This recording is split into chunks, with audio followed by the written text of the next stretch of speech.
L'IA est souvent décevante parce qu'on la fantasme beaucoup.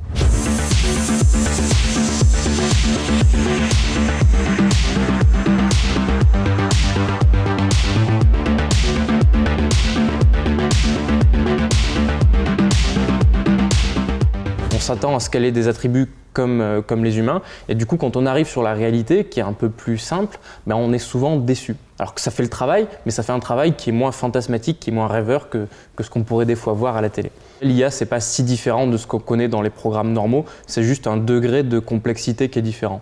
À un moment donné, on arrive sur des problèmes qui ressemblent plus à ce que traitent d'habitude les humains plutôt que les machines.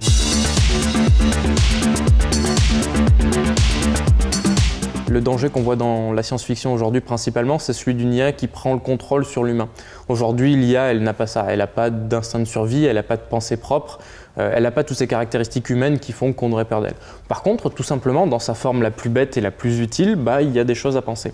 Par exemple, il y a de l'IA dans les voitures autonomes, évidemment, c'est ce qui fait qu'elles peuvent conduire toutes seules. Il n'y a pas très longtemps, il y a quelqu'un qui est mort renversé par une voiture autonome.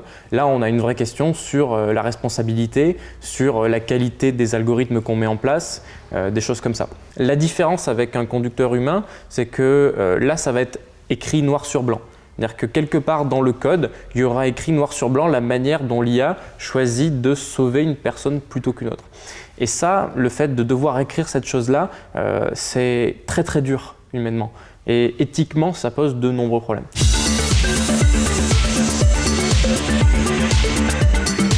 L'IA va prendre de plus en plus de place sur beaucoup de métiers différents, surtout des métiers peut-être qu'on ne s'y attendait pas jusque-là. C'est très puissant pour remplacer les chirurgiens, tout simplement parce qu'un chirurgien, ça fatigue. Une opération, ça peut durer 7 heures, il y a énormément d'informations à prendre en compte. Les chirurgiens le disent eux-mêmes, c'est vrai que des fois, à cause de la fatigue, du temps, etc., on finit par prendre des décisions qui ne sont pas forcément les plus safe, qui ne sont pas les meilleurs à prendre une situation donnée. Et l'IA, elle ne fatigue jamais, elle prend tous les éléments en compte, et là on va avoir en fait une IA qui est plus efficace que les chirurgiens, là où sur d'autres aspects plus manuels peut-être, par exemple les infirmières, on va avoir plus de difficultés à les remplacer par une IA. Mais autant la recherche, l'innovation va assez vite, la transformation économique, elle, est relativement lente. Il ne faut pas oublier ça.